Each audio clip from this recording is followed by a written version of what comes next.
Now on the UAE's upcoming National Human Rights Institution. It's a first for the nation, and we're joined by specialist in international leadership at Rabdan Academy, Dr. Shamma Hamdoon Al Naqbi. Thank you so much for being with us tonight, Doctor. Now, why was it important for the UAE to establish the National Human Rights Commission? Tell us about the National Action Plan to promote and protect human rights in the UAE. Thank you so much for having me tonight. And let's say that today is a happy day in the country.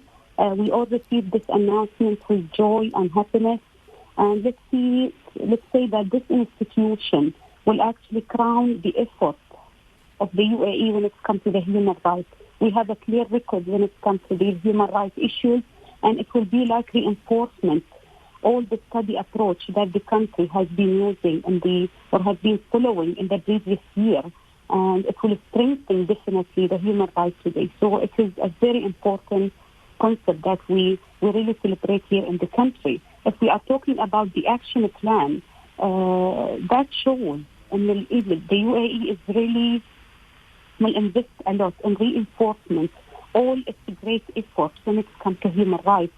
It is not a new concept to the UAE.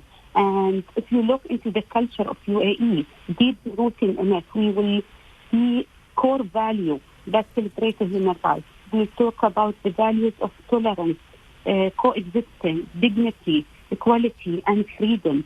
So for us, this is not a new concept in the UAE. So having such an institution will just draw a framework and will structure the work, as you say, that it will come up when it comes to laws and legislation to just organize the work when it comes to the human rights efforts.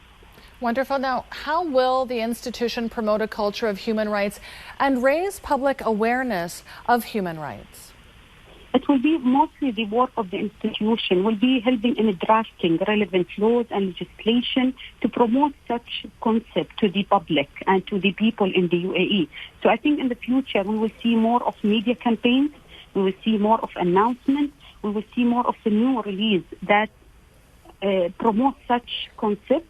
Already people know, but maybe it's to have such an institution just dedicated for such a topic.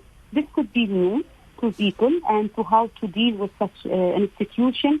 But definitely, I think we'll hear more about this announcement in the near future to tell people more and to educate them more about what will be the role of the institution in the future and how will the work will be organized when it comes to human rights. We will be following that closely. Now, tell us how far the UAE is from aligning its human rights laws with international human rights treaties and conventions.